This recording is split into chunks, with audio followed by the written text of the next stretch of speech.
السلام عليكم. نبدأ معكم بحول الله أول فيديو في قناتي قصة من قصص اللاعبين كرة القدم. صلي على رسول الله صلى الله عليه وسلم. تعد قصة النجم الجزائري رياض محرز أحد القصص الملهمة للشباب العربي بعد أن تمكن من تحقيق حلمه بالرغم من ظروف قاسية عانى منها خلال طفولته.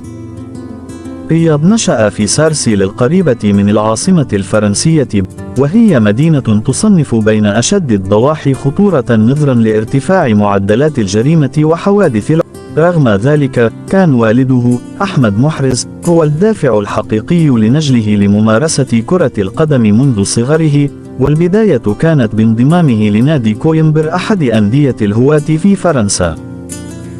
ويكشف محمد كوليبالي المدير الفني لنادي سارسال عن تعرض رياض لسلسلة من الصدمات خلال بدايته، أبرزها رفضه من مدارس الشباب بعدد من الأندية الفرنسية بسبب نحافة جسده، ليضطر للعب مع نادي سارسيل للهواة. بينما يوسف الغانمي زميل محرز السابق في سارسيل كشف عن حادثة وفاة والد الجزائري بنوبة قلبية حادة حين كان يبلغ من العمر 15 عاما، كانت مؤثرة بقوة. محنة وفاة والده أسهمت في تقويته بشكل كبير من الناحية الذهنية، كان يسعى بكل الطرق للنجاح من أجل تحقيق حلم والده الراحل. قصة نجاح محرز تؤكد بأن لا يجب أن تستسلم أبدا أمام المصاعب. وبعد فشله في الانضمام لأحد مدارس الشبان، اضطر محرز للانضمام لفرق الهواة، حيث تعاقد في عام 2009 مع نادي كيمبر الناشط في دور الدرجة الرابعة الفرنسي. بسبب إمكاناته المادية الضعيفة في تلك الفترة، اضطر النادي المتواجد في منطقة بروتاني لتوقيع عقد رعاية مع محل جزارة لمالكه نوربار.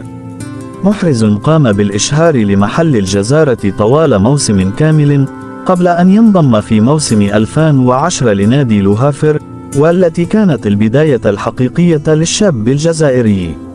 ليخطف أنظار كشاف نادي ليستر سيتي الإنجليزية ليتم التعاقد معه عام 2014 بمبلغ 500 ألف يورو.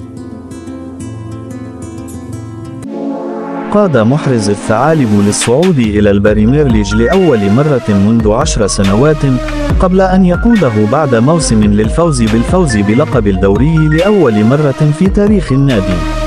واصل النجم الجزائري رحلة تألقه لينضم إلى مانشستر سيتي عام 2018 في صفقة تقترب 67.8 مليون يورو.